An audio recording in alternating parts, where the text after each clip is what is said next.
So we're going to go ahead and spice our chicken for our grilled chicken dish. This is where all of the flavor for most of the dish is going to come from. It's the most important part, the usage of your spices and your herbs. The spices and our herbs that I use for the most chicken dishes that I cook are what we have here. We have sea salt, pepper, garlic powder, onion powder, basil, thyme leaves, oregano, and olive oil. The olive oil is just used to keep the spices on the chicken without falling off. It also helps to keep oxygen coming in from oxidizing and making things bad. Plus it also helps it from sticking to the grill, which we're going to use to cook the chicken. So first I'll start with the salt. You just want a slight even coating, not too much, but you want just a little bit on each part. You kind of want to do the same with the pepper.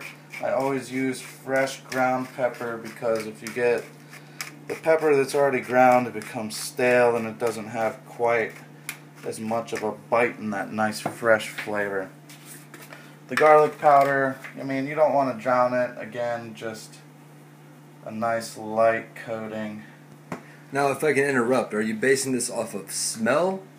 You smell the garlic powder and the onion, or you're looking and seeing the slight coat of garlic powder and onion and pepper and salt on the chicken breast itself? I'm looking for a light coat. You want it all to be proportional.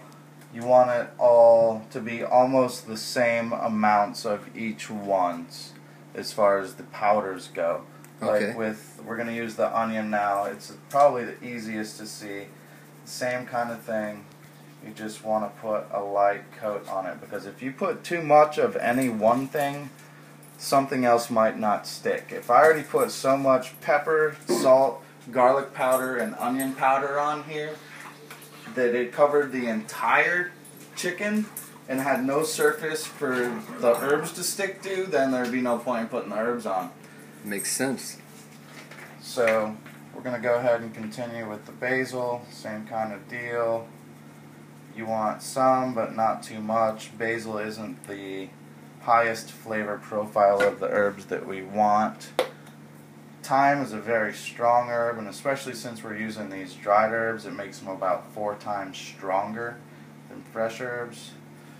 So you don't want to get too crazy with them. Oregano, I tend to have a slightly heavy hand on, just because I love oregano. But I mean, then again, if you love any of these other ingredients and want to have a slightly heavy hand on it, then who am I to argue? Do it.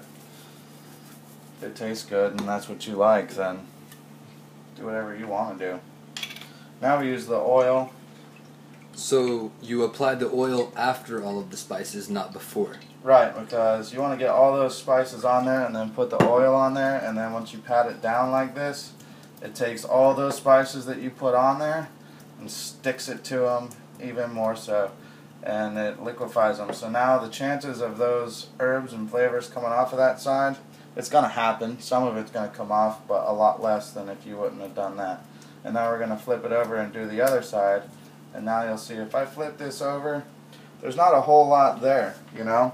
I just flipped this chicken over and it was sitting there, and I flipped it back over and not a whole lot of it stuck on the plate. That's because of the oil. It makes it all stick to the chicken. So one of the keys then is putting the oil on after the spices. Indeed. Don't put it before the spices. And then we're going to do the other side exactly the way that we did that side. And if you went ahead and after we're done with that and threw it on the grill immediately, it would taste good. If you put some saran wrap over it and threw it in the refrigerator and let it sit for an hour, it would taste great. You let it sit for 2 hours, it's going to taste awesome. And if you let it sit overnight, awesome. Just amazing. Just Best incredible. chicken you've ever had. And Right.